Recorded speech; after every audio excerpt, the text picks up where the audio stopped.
বিসমিল্লাহির রহমানির রহিম। আসসালামু আলাইকুম। কেমন আছো তোমরা? আজ ঘুম থেকে উঠে তাড়াতাড়ি করে রান্না শুরু করে দিলাম। এই মাছটার নাম হলো কলম্বো মাছ। মাছগুলোকে সুন্দর করে ধুয়ে নিচ্ছি। ভাজার জন্য প্রথমে লবণ দিয়ে দিলাম, এরপর হলুদ গুঁড়ো, মরিচের গুঁড়ো দিয়ে ভালো করে মাছটাকে মাখায় নিতেছি। মাছ মাখানো শেষ, আর এখন এটাকে ভাজার জন্য আমি একটা মাটির চুলার মধ্যে কড়াই বসায় দিছি ভাজার জন্য। কড়াইটা ভালো করে গরম হলে এর মধ্যে তেল দিয়ে দিব। দেখো কড়াইটা আমার ভালোভাবে গরম হয়েছে, আর এখন তেলটা দিব। তেলটাও ভালোভাবে গরম হলে এরপরে এর মধ্যে এক এক করে মাছ দিয়ে দিব।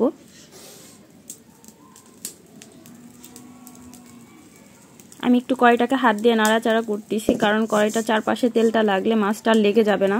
তেলও খুব সুন্দর করে গরম হয়েছে, আর এখন মাছ দিয়ে দিব এক এক করে। এই মাছগুলো আমার কাছে ভীষণ মজা লাগে।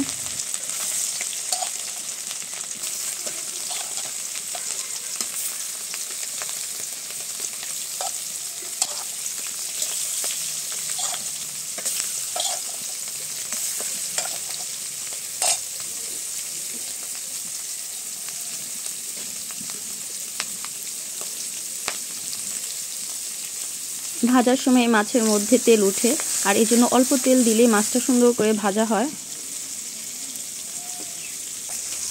এক পিঠ ভাজা হয়েছে, এবার মাছটাকে আমি উল্টায় দিব অন্য পিঠে।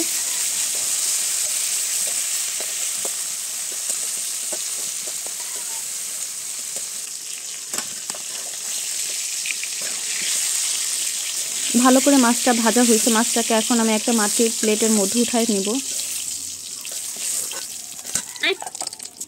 তেলের মধ্যে আরেকটু তেল দিয়ে আমি এখন মাছটাকে ভুনা করার জন্য পেঁয়াজ কাঁচামরিচ দিয়ে দিলাম।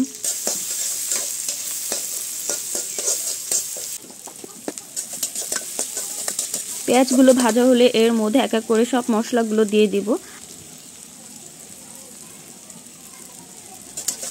পরিমাণ মতো লবণ দিয়ে দিলাম। এখন একটু পানি দিয়ে নাড়াচাড়া করে নিব। এখন আমি আদা রসুন বাটা দিয়ে দিব, হলুদ গুঁড়ো দিয়ে দিলাম, মরিচের গুঁড়া, আর এখন হলো ধনিয়ার গুঁড়া দিয়ে দিব। সব মশলাগুলো দেওয়া হয়েছে, এখন এটাকে ভালো করে কষায় নিব।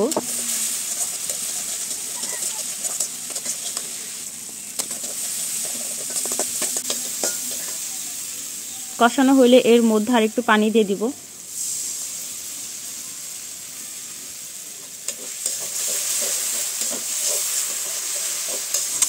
এখন আমি আরেকবার ভালোভাবে কষায় নিব। কষানো হয়েছে, আর এর মধ্যে এখন টমেটোগুলো দিয়ে দিব।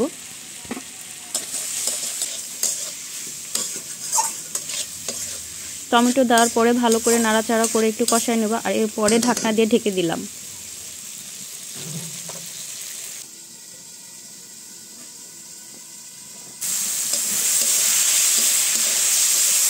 দিয়ে দিব।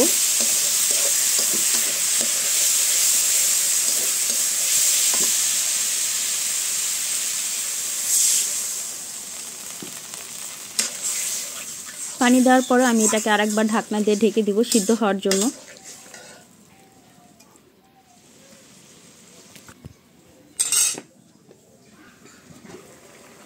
তরকারিটার মধ্যে এখন আমার বলক চলে আসছে, এর মধ্যে ভাজা মাছগুলো দিয়ে দিব।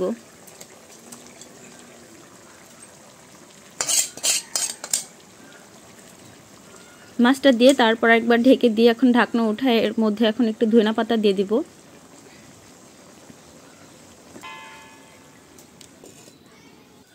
মাছ ভুনা শেষ, আর এখন এটাকে একটা বাটির মধ্যে বেড়ে নিলাম।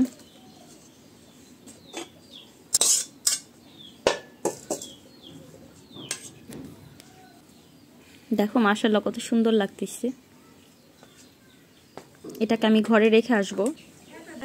আর এই কড়াইটা আমি ধুয়ে নিয়ে আসছি, আর এর মধ্যে আমি তেল দিয়ে দিলাম, আর পেঁয়াজ কাঁচামরিচ দিয়ে দিলাম ভাজি করার জন্য।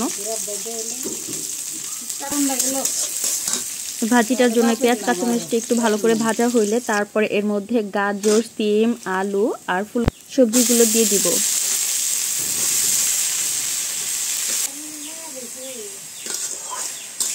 এই ভাজিটা আমার মেয়ে খুবই পছন্দ করে, আর এই জন্য এই ভাজিটা আমি প্রায় করি।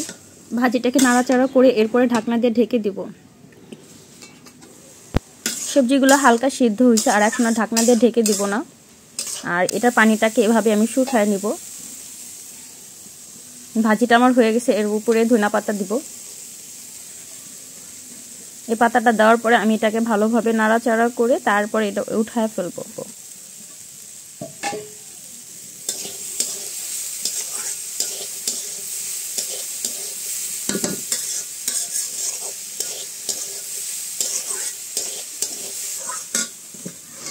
ভাজিটা হইছে আর এটাকে আমি একটা বাটির মধ্যে বেড়ে নিব।